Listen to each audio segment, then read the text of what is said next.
Good afternoon, ladies and gentlemen. This is Tom Crawford with the Stix Stuff Podcast. A little special presentation today at the in-town Crawford Ranch in Ellijay, Georgia. Sitting here in my back courtyard, and I'm just going to talk about a couple of things today. First of all, I wanted to tell everybody that we've just met a big milestone with the podcast. We've been in operation a little over a year now and have reached our 1 millionth viewer. So thank you very much. Keep following, keep subscribing, and keep on coming to the Stix and Stuff Podcast. Today I'm going to do a little did you know type series that I do from time to time on the podcast, and talk about different issues and things. And let's get started. I could actually put my sunglasses on because I am outside. Oh, that's much better. Much better. I look better too with sunglasses on, I'm just saying. But anyway, the Did You Know series, I just bring up different topics and talk about different things. My views and opinions on my little monologues have nothing to do with any of the sponsors that I have. And my views and opinions are my own and not my sponsors. I try not to get too controversial, but I will at times. And hey, that's just what I do. So get over it. But anyway, today we're going to talk about something that's very rarely talked about. And if it's talked about at all, it's just like a 2-minute blurb in the news and nothing more. And that's retail theft. And why do you say, why, Tom? Why even bring up retail theft? What's that all about? Well, it's rampant right now in the United States of America. No state, no county is immune from it. It happens all over. Recently, I took a little part-time job in a big box store, and I won't name that store. There's no reason to. But I became appalled at the amount of theft that goes on a daily basis. And so I started to do a little research about it and came up with some appalling figures. When you go to the store and you notice, packages have been broke open and maybe items have been put in a different place in a store, you probably don't think much about it, or you think that, oh, well, some dude wanted one item that was in that package and they made off with it. Well, it happens in wholesale right now across the country, not to mention the organized theft rings and the return theft rings that are going on at an alarming scale. What does this mean to you? Well, in 2023 alone, 112 billion, that's with a B, $112 billion in theft, in retail theft, occurred across the country. And that's appalling. I mean, it's crazy. And retail stores, they measure it in shrinkage. What is shrinkage? It's not George Costanza at the pool, I can guarantee you that. But shrinkage is, that's funny, I don't care who you are. But shrinkage is the total amount of theft, mismerchandised items, and lost items in a particular store or retail outlet. That's what they gauge shrinkage is. It's that overall amount. 93% of all retailers across the country have experienced an increase in theft. They're doing everything they can. They put up cameras. The surveillance in these stores are unbelievable. And wherever you are, if you go in a store anywhere, especially a large big box store, There are cameras all over the place. They see what you're doing. Uh, Problem is, and simple problem is that most states um, they won't punish a simple theft crime. You have to really nail the person in the act of doing it, or catch the stolen goods on the person as they leave the store. It's very difficult. All associates that work in these stores are told, if you see something, but say something to a manager. And really, there's not a whole lot that gets done after that.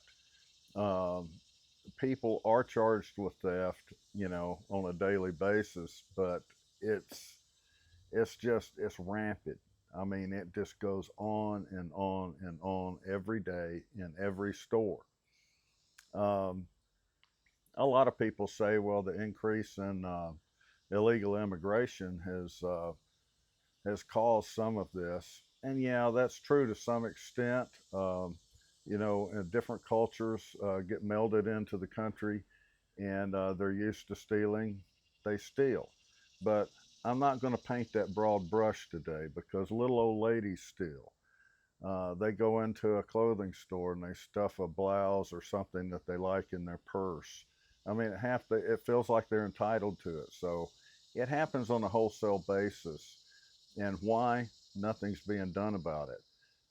There is one state that's really beefing up uh, theft of, you know, stolen goods or shoplifting in stores, and that's Florida. Has a bill on the table that they will, you know, pursue you for, grand theft over $750. That's still not enough, my friends. Theft is theft. It's just plain and simple. No matter who you are, no matter where you are, if you steal something, it's just dead wrong. That's why, and what does this mean to you? It means the cost of goods and services go up everywhere by at least 5 or 6% a year, just to cover the theft that's going on in these stores, and so it hurts you and me in the pocketbook. Who else does it hurt? It hurts our state and federal government. And some people could say, well, I could care less if it hurts them. Well, you should care. You should care an awful lot, because they're losing big time tax dollars. How about 47.8 billion dollars federally in 2025? Think about that for a minute. 47.8, nearly 48 billion dollars in 2025.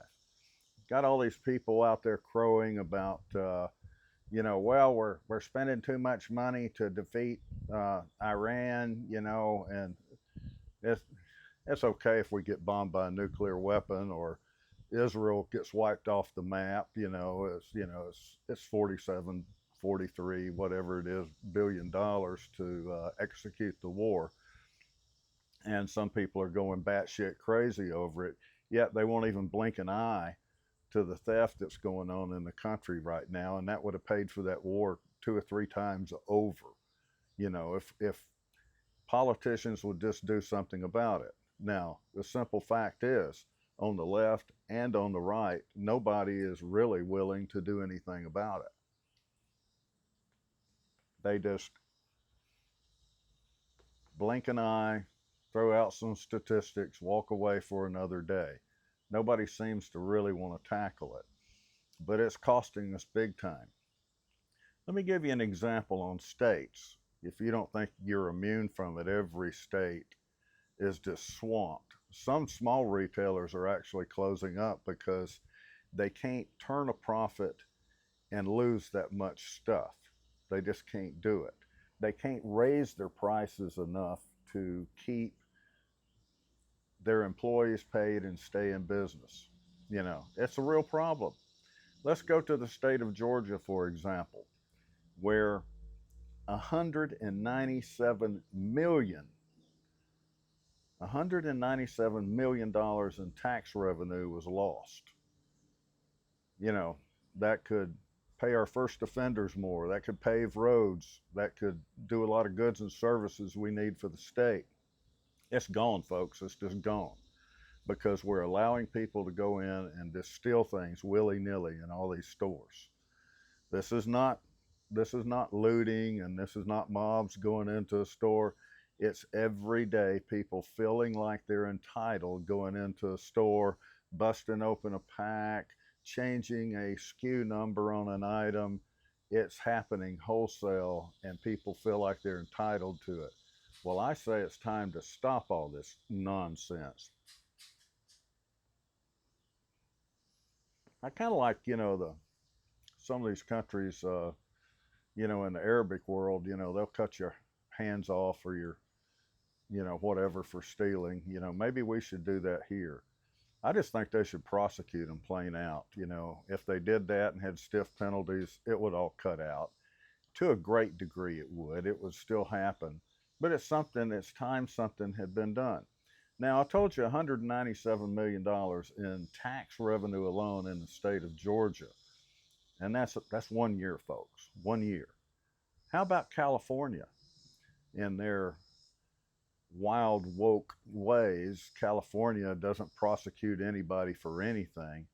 How about $1.39 billion? That's in 1 year, folks. $1.39 billion in retail theft in California in 1 year alone. That's staggering. And it tells you why our country's going to hell in a handbasket. Nobody seems to care about these issues. And, it's just crazy. At the same time, I'm going to switch gears a little bit here. That's just a brief overview of retail theft, and something really needs to be done about it. I hope it opens some people's eyes out there, because the media does not report this enough, as they should. It's enough to make everybody have their eyes wide open, and something really needs to be done. Changing gears, I wanted to talk about something today that is kind of near and dear to me right now, because I see things going on, and I see a lot of misinformation going on out there about data centers. Data centers is the next revolution in going forward, just like the combustion engine was a big revolution in the growth of the entire world, not just the United States. Where we're facing the same thing right now with AI. The new inventions, the new innovations will come from that. We need these data centers desperately. We need to win the race over China, and or we're going to be speaking Chinese pretty soon. It's just that simple. Or be in a gulag somewhere. So everybody ought to have their eyes wide open to that. But there's so much misinformation going on about data centers. It's going to drain too much energy. No, they're supplying their own energy to these new data centers that are coming online. It will eat up the water supply in any place it may come. Yes, it's going to use a lot of water, but the new systems that are coming online are closed looped, and yes, they'll run a lot of water, but not what the old centers used to. And if you happen to be in a water-rich place and your county desperately needs some revenue, one large data center could pump about $100 million a year into one little county just for having a data center. I think it's well worth it, my friends, because it's the innovation that's going to spring us forward for our children and our grandchildren in the future. And we need this. And there's just way, way too much misinformation going out there. Why? Because other countries are getting involved in putting it online. Two, there's a certain faction in the country that does not want anything, and all the greenies have kind of gobbed onto this thing and saying that it's bad for the environment, and what little environmental cost or damage it would do is minuscule to what it would actually advance for humankind in the future. So we need to get our head out of the sand on that. There are some very, very well organized groups that are going on out there trying to spew all kinds of misinformation about this, even on a local basis. You know, I talk to people all the time. Oh, I don't want one in my backyard. The noise is going to be too loud. It's going to make our electric bills go up. You know, they're going to ruin our water supply. It's all nonsense. Look into it, friends. Look into it. The upside is way, way bigger than the downside ever could be. Just like any other innovation that comes online, there's always an upside, there's always a downside. If the upside is a whole hell of a lot greater, I would think I would take the upside. But anyway, that's my 2 cents of the day. And this is my short little monologue for the day. I'm going to be doing one very, very, very, I can't talk today. I'm going to be doing one very, very soon about the Islamization of the United States and what that means to you and why it affects you and how you better pay attention to it, because they're already controlling some cities in the country. And when I say controlling it, I'm basically saying that there's Sharia law in some little enclaves in our country right now, just like there is in Europe. Europe has lost entire cities, entire parts of their country, and this cannot be. Any individual, and I'm not really digging on the Muslim people as a religion. What I'm digging on is a group of people that want to come in, that do not want to assimilate, and want to push their values on you and me.